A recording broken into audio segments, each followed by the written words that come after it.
working those things, doing a lot better job finding the deep ball. He's always been a pretty good cover corner.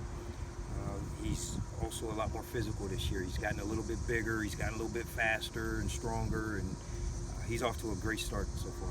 You say about being more physical. I mean, is there anything like you noticed? I mean, obviously physically he's bigger, but how do you guys harp on that to make a guy, you know what I mean, more physical? Is there anything you can do to? No, you know, physicality is a mindset, you know, and as corners, our job, you know, we teeter on, we have to be great cover guys, yet when the run comes to us, we have to be physical as well. So, you know, we have to do both things, whereas linebackers are constantly physical and up front guys are constantly physical.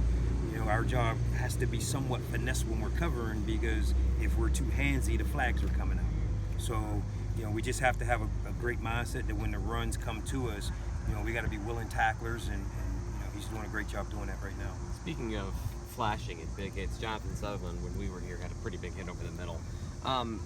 Obviously, that's great if from a safety, but with the rules about targeting and stuff like that, how do you balance keeping that physicality but keeping him in the game?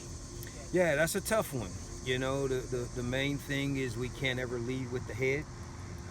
You know, you have to see what you tackle, and you know, oftentimes we want you to tackle with the shoulder now. So, you know, it's difficult, and there's times where we think we've done it right, and the flag still comes, and they uphold the call. So, you know, we just try to do the best we can and try to make sure our guys are hitting with the shoulder and seeing what they hit.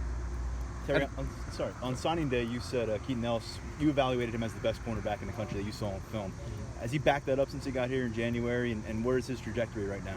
Yeah, Keaton's had a great spring, great summer. He's off to a fast start here in the fall. You know, I see Keaton, you know, as a contributor this year.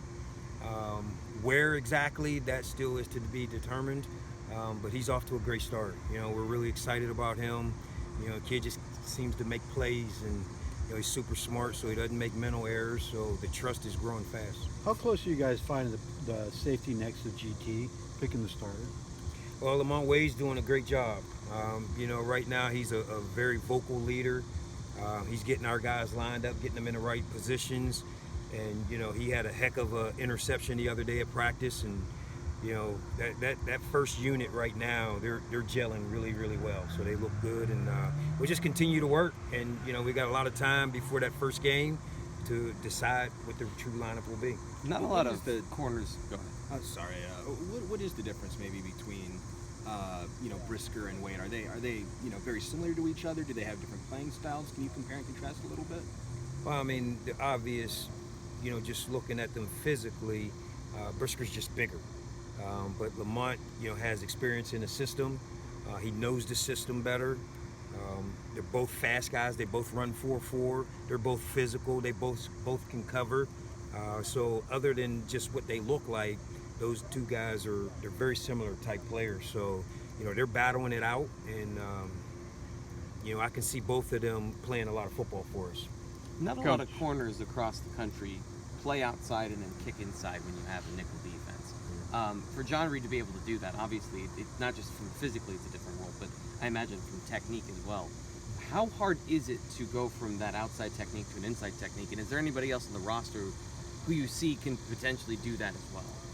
Yeah, it's difficult because outside receivers run certain releases and certain routes, and they're usually bigger, stronger type receivers. The inside slots are like KJ Hamler, you know, they're quicker guys, and they have two-way goes. So it just makes a challenge because you're out there in space. So you got to be quick, you got to be strong in there, you got to be a good tackler, you got to be super smart because you got to fit into the run game as well as the pass game. And then, you know, we do have a couple other corners. Donovan Johnson, you know, also is a backup at the nickel, and then Keaton is a backup as well. So we're training those guys because we got to have multiple bodies. You know, this is a physical sport, and, you know, we don't want injuries, but unfortunately injuries happen.